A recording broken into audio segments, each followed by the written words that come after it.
আর আমরা এখানে প্রথম গেজেটভুক্ত হয়েও দ্বিতীয় গেজেট বঞ্চিত হয়ে আজকে আমাদের আমরণ অনশনে বসতে হচ্ছে গেজেটের জন্য। এটা খুবই দুর্ভাগ্যজনক। আসলে আমাদের মোট সদস্য হচ্ছে 227 জন।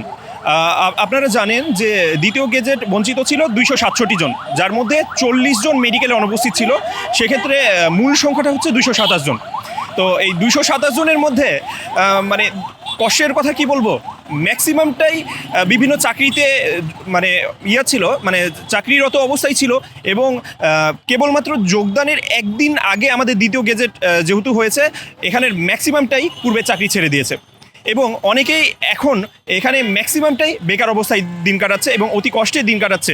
বিগত একটা ঈদ গেল, রমজানের যেটা ঈদ গেল, সেটা যেখানে আমাদের সহকর্মীরা 43তম বিশেষ অন্যান্য সহকর্মীরা পরিবার পরিজন নিয়ে আনন্দের সহিত ঈদ উদযাপন করেছে এবং আগামী সেই আবার আরেকটা পহেলা মানে আমাদের আরও কয়েকটা নববর্ষের উৎসব, ইভেন আপনার সামনে যে ঈদুল আজহা সেটা উদযাপনের জন্য তারা প্রস্তুতি নিচ্ছে।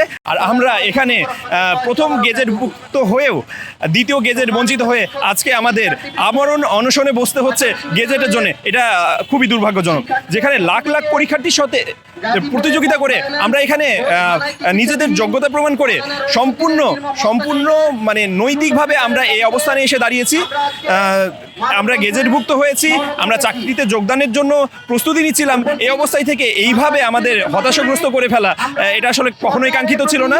আমরা আশা করব যে আমাদের সরকার অতি দ্রুত আমাদের এই কষ্ট দূরীকরণে পর্যাপ্ত মানে ব্যবস্থা নেবেন। আপনাদের এখানে আমরা নারীদেরকেও দেখতে পাচ্ছি, তারা কি এখানে এই আপনাদের সাথে একত্রতা ঘোষণা?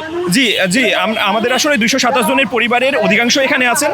এখন আপনি যাদেরকে দেখতেছেন আরও কিছু রাস্তায় আছেন, তারা সবাই আসছেন এবং মানে দুর্ভাগ্যজনক বিষয়, আপনারা হয়তো কিছুদিন আগেও কাভার করেছিলেন, আমাদের এক নারী সহকর্মী, উনি এই বিসিএস এর জার্নি প্রক্রিয়ায় এসে এই 43তম বিসিএস এ যোগদানের উদ্দেশ্যে যে মেডিকেল টেস্ট দিতে হয়, সেখানে উনি ওনার গর্ভের সন্তানকে হারিয়েছেন। এখানে আপনি আরও অবগত আছেন, আপনারা আরও অবগত আছেন যে আমাদের 3 জন সহকর্মী ইতিমধ্যে মানসিক যন্ত্রণায় আত্মহত্যার মতো মানে পদক্ষেপ নিতে মানে বাধ্য হয়েছিল। তো আসলে সৌভাগ্যক্রমে আসলে সেই মানে সেটা আসলে কি বলবো, মানে এটা আসলে কষ্টের কথা যে আমরা চাই না যে এই ধরনের কোনো পদক্ষেপ আর আমাদের মধ্য থেকে কেউ নিতে যাক। এবং সরকার আমরা যেহেতু নিরপরাধ, কারণ হচ্ছে সরকারের প্রত্যেকটা মহল থেকে আমাদের বলা হয়েছে যে আমাদের মধ্যে কেউ যদি অপরাধী না থাকে তাহলে অতি দ্রুত গেজেটভুক্ত হবে এবং বারবার এই আশ্বাস কেন এখন পর্যন্ত মানে সফলতার মুখ দেখতেছে না, সেটাই আমাদের প্রশ্ন। এবং সেই কারণে আমরা এখানে উপস্থিত হয়েছি এবং আমাদের বিশ্বাস দ্রুত এটার মানে অবসান ঘটবে।